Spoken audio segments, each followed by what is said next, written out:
성경 속 영어 한 스푼. 성경으로 배우는 영어 회화 성경 속 영어 한 스푼. 오늘도 함께 하시는 분들 소개할게요. 안녕하십니까. 성경 한 스푼 전재환 목사, 영어 한 스푼 곽현주 집사입니다. 네, 오늘도 지난 시간에 이어서 행복가족분들께 드리는 복습 퀴즈 준비하셨죠? 오늘은 영어 퀴즈입니다. 곽쌤께서 내주시죠. 네, 하나님께서 이스라엘 백성에게 알려주신 아이성에서의 전투 전략은 매복작전이었습니다. 매복하다, 매복하여 공격하다의 뜻을 가지고 있는 영어 단어는 무엇일까요? 1번 엠보싱, 2번 부시맨, 3번 엠부시, 4번 조지 부시.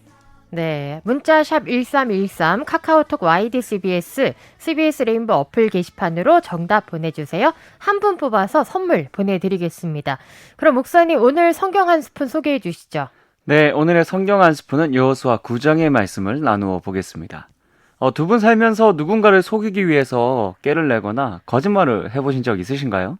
네, 저는 대학교 때 아르바이트를 했었는데요. 출근 시간에 좀 늦게 이제 출근해가서 지각을 했는데, 지각 안 한 척 하다가 걸려가지고 엄청 혼났습니다. 예. 저는 어렸을 때 이제 용돈 많이 받고 싶어서 좀 거짓말 했다가 막 예를 들어서 뭐 문제집 3개 산다고 막 거짓말하다 걸려가지고 또 파리치러 흠씬 그냥 종아리를 맞았던 기억이 있습니다. 그러셨군요. 전 두 분 다 거룩한 얼굴이라서 어릴 때 안 그랬겠지 하는 마음에. 질문 자체가 그럼 잘못됐어요. 이거. 의도한, 네. 아무튼 이와 같이 속여서 깨를 내서 이렇게 혼난 기억들은 누구나 한 번씩 있으실 것입니다. 자, 이와 같이 속이기 위하여 깨를 내므로 인하여 좋지 않은 결과를 얻게 된 민족에 대한 이야기를 좀 나눠보도록 할게요. 네. 이스라엘이 여리고에 이어 아이성까지 점령하게 되자 이 소식을 들은 가나안 땅의 6민족들의 왕들이 의견을 모아서 이스라엘과 싸울 준비를 합니다.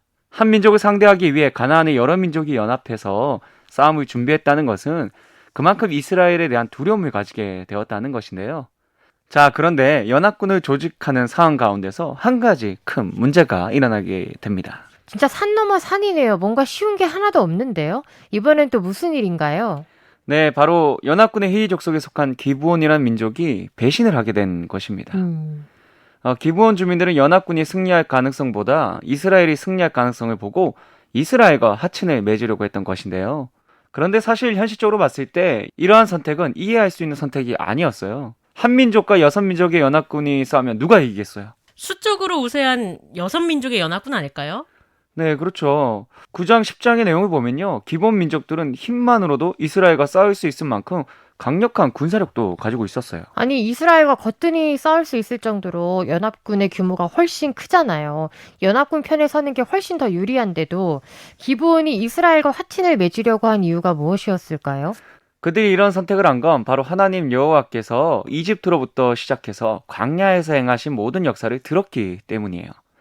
이집트의 10가지 재앙, 아모리 사람의 2 왕들 헤스본 왕 시온과 바산 왕 옥에게 행하셨던 일까지 하나님이 이스라엘을 위해 행하셨던 모든 역사를 들었기에 아무리 자신들이 강한 왕도를 형성하고 있고 강력한 연합군을 만든다 하여도 이스라엘에게 역사하시는 하나님 여호와라는 신 앞에는 절대 이길 수 없다는 것을 깨달았던 것이죠. 그래서 그들은 목숨을 구하기 위하여 이스라엘과 하친을 맺으려고 했던 것입니다. 예전에 정탐꾼을 숨겨줬던 라합도 들음에서 믿음이 생겼잖아요. 기브온 족속도 그럼 라합처럼 들음에서 믿음이 난 거네요? 네, 그렇죠. 이스라엘 하나님이라는 신이 이스라엘과 계시기에 이길 수 없다라는 생각에 살기 위해서 이스라엘 편에 서야 한다는 생각을 했던 것입니다. 그래서 그들은 하친을 맺기 위해 한 가지 깨를 내는데요. 바로 먼 나라에서 온 것처럼 속여서 이스라엘에게 찾아가 하친을 맺는다는 계획이었습니다. 굉장히 좀 뜬금없다는 생각이 드는데요. 먼 나라에서 온 것처럼 한다고 해서 화친을 맺을 만한 이유가 없을 것 같은데요. 네, 그 이유를 알기 위해서는 신명기 20장 10절에서 20절에 모세가 이스라엘 백성에게 행했던 말에 대한 내용을 알아봐야 합니다. 약속의 땅에 들어갈 때 가나안의 모든 백성은 다 진멸해야 하지만 가나안이 아닌 먼 주변의 나라와 싸울 때 그 민족이 먼저 화평을 선언하고 화답하면 살려주라는 내용이었어요.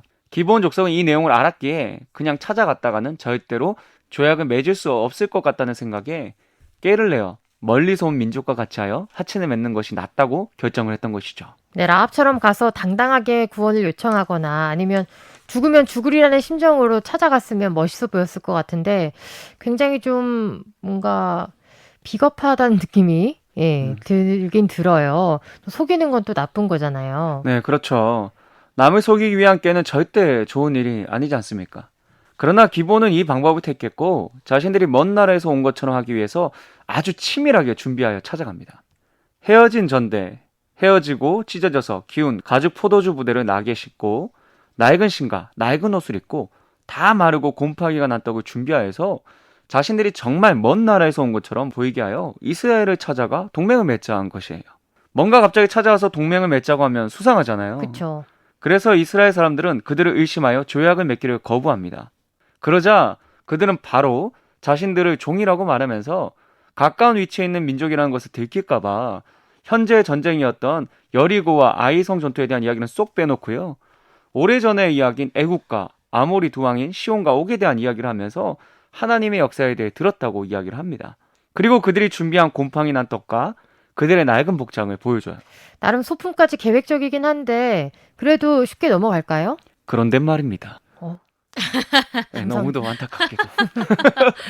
이스라엘은 그들의 말과 그들의 모습, 그들의 음식을 보고 멀리서 왔다는 판단이 들어서 여호와께 묻지도 않고 그들과 조약을 맺어버려요.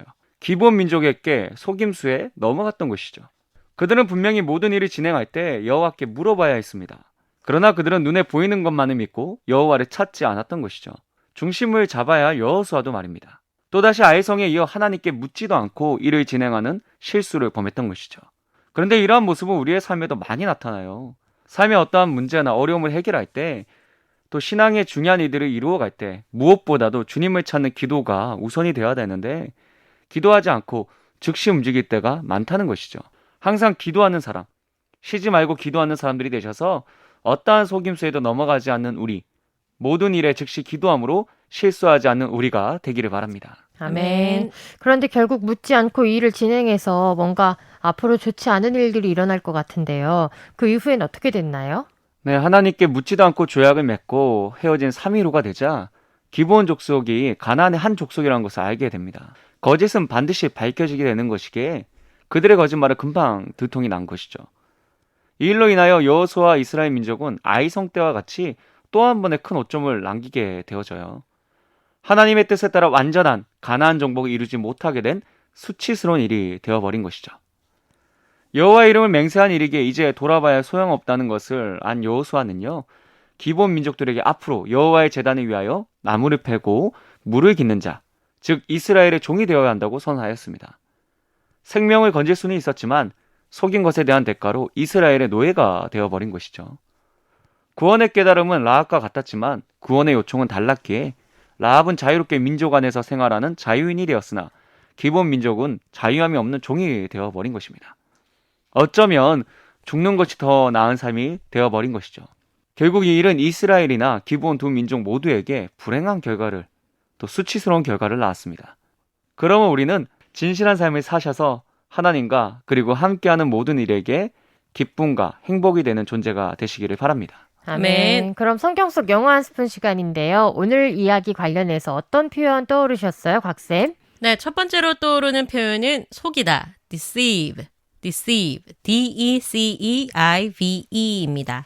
기브온 민족은 이스라엘과 화친을 맺기 위하여 먼 나라에서 온 것처럼 속입니다. 코믹 오페라 펜자스의 해적 OST 중 Oh, false one, you have deceived me가 있습니다. 오. 너무 잘하시는데. 오. 오페라 진출. 감사합니다. 예. 네, 오, 거짓된 사람, 당신은 나를 속였어. 는 뜻입니다. fool도 속이다라는 뜻을 갖고 있잖아요. Exactly, 맞습니다. I was fooled 하면 요즘 표현으로 나 낚였어, 나 속았어 입니다. 두 번째 표현은 기도하다, pray입니다. 이스라엘은 하나님께 먼저 묻지 않고 기브온의 속임수에게 속아 조약을 맺는 실수를 합니다. 먼저 기도하세요를 영어로 하면 pray first입니다. 네, 찬양 Someone is praying for you. Someone is praying for you. 힘든 시간 보내고 있는 분들이 있다면 누군가 나를 위해 기도하고 있다는 것을 아시고 힘내시기를 바래요. 오늘 뭐 노래를 다들 멋지시네요. 네. 이거 안 하려고 했는데 자꾸 영어로 노래하라. 찬양을 워낙에 잘하시기 때문에. 두 분 다 잘하시는데요. 이거. 아무튼 감사합니다. 우리 세 명이서 오페라 한번. 네. 그러니까. 네, 세 번째 표현은 진실된, sincere, S-I-N-C-E-R-E입니다. 속임수의 대가로 이스라엘의 노예가 된 기브온 민족을 반면교사 삼아 진실한 삶을 살아야 합니다. 디모데 후서 1장 5절은 거짓이 없는 믿음, sincere faith를 말합니다. 영어 편지 끝인사로 sincerely 이렇게 하고 이름을 쓰잖아요. 진심을 담아서 누구 올림, 그럼 이렇게 해석할 수 있겠네요. That's right, 맞습니다. 네, 그럼 오늘 배운 영어 표현 마지막으로 한 번 더 정리할까요? 속이다, deceive, deceive, fool, fool, 나 속았어, I was fooled. I was fooled, 기도하다, pray. pray, 먼저 기도하세요, pray first. Pray first. 진실된, sincere. sincere, 거짓이 없는 믿음, sincere faith. sincere faith. Two thumbs up, 훌륭합니다. 네, 성경 속 영어 한 스푼 저희는 다음 주 금요일 이 시간에 다시 찾아뵐게요. 다 같이 샬롬. Shalom. See you again.